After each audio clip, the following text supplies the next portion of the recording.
आज की कहानी का शीर्षक है एक छात्र जिसने सिस्टम को बदल दिया। कॉलेज का पहला दिन था।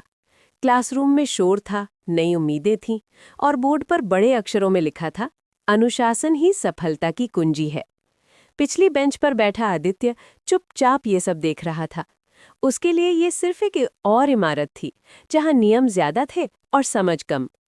आदित्य पढ़ाई में ठीक था, ना टॉपर ना फेल, लेकिन एक बात अलग थी। वो सवाल पूछता था, क्यों? ऐसा ही क्यों? अगर ऐसा ना हो तो? और सिस्टम को सवाल पसंद नहीं होते। पहले हफ्ते ही एक प्रोफेसर ने कहा, नोट्स वही लिखोगे जो मैं बोलूंगा। आदित्य ने हाथ उठाया, सर, क्या हम रेफरेंस बुक से भी पढ़ सकते हैं? क्लास हंस पड़ी। प्रोफेसर ने कहा, यहाँ सवाल नहीं, सिलेबस चलता है। आदित्य चुप हो गया, लेकिन उसका दिमाग नहीं। धीरे धीरे आदित्य ने देखा, रट्टा लगाने वाले टॉपर बन रहे थे, सवाल पूछने वाले समस्या कहलाते थे, प्रैक्टिकल कम, फॉर्मेलिटी ज्यादा, और शिकायत करने का कोई मंच नहीं। छात्र बड़बड़ाते थे, लेकिन डरते थे।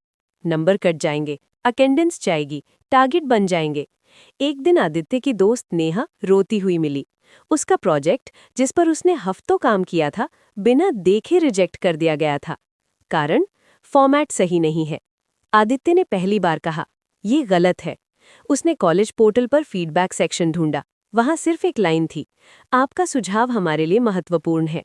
आदित्य ने लंबा लिखा, तथ्यों के साथ, शांत भाषा में। एक हफ्ता बीता, कोई जवाब नहीं। दोस्तों ने कहा, भाई छोड़ दे, सिस्टम से लड़कर क्या मिलेगा? आदित्य ने जवाब दिया, अगर कोई नहीं बोलेगा तो कुछ बदलेगा भी नहीं। उसने सोशल मीडिया पर कॉलेज के अनुभव लिखने शुरू किए, नाम लिए बिना, सच के साथ। धीरे धीरे और छात्र जुड़ने लगे। कमेंट आए, मेरे साथ भी यही हुआ। किसी ने तो बोला, हम अकेले नहीं हैं। आदित्य ने एक ऑनलाइन फॉर्म बनाया जहां छात्र बिना नाम बताए अपनी समस्याएं लिख सकते थे। 2 हफ्तों में सैकड़ों प्रतिक्रियाएं आईं। कॉलेज प्रशासन को खबर लग चुकी थी। आदित्य को बुलाया गया, कहा गया, तुम माहौल खराब कर रहे हो। आदित्य शांत रहा। उसने प्रिंट आउट रखे, छात्रों की शिकायतें, डेटा, उदाहरण। फिर बोला, मैं सिस्टम के खिलाफ नहीं हूं, मैं सिस्टम को बेहतर बनाना चाहता हूं। कमरा शांत हो गया। कुछ दिनों बाद कॉलेज में नोटिस लगा, फीडबैक सिस्टम बदला जाएगा, प्रोजेक्ट इवैल्यूएशन पारदर्शी होगा, छात्र प्रतिनिधियों की समिति बनेगी। और उस समिति में एक नाम था, आदित्य। सब कुछ एक दिन में नहीं बदला, लेकिन अब प्रोफेसर सुनने लगे थे, छात्र बोलने लगे थे, डर थोड़ा कम हुआ था, और सबसे बड़ी बात, चुप्पी टूटी थी। फाइनल ईयर के आखिरी दिन आदित्य उसी क्लासरूम में बैठा था। बोर्ड पर वही लाइन थी, अनुशासन ही सफलता की कुंजी है।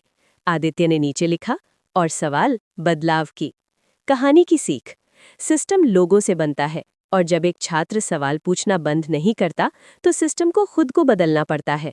अगर आज आप कुछ गलत देखकर चुप है, तो याद रखिए, कभी-कभी एक छात्र ही पूरा सिस्टम बदल देता है।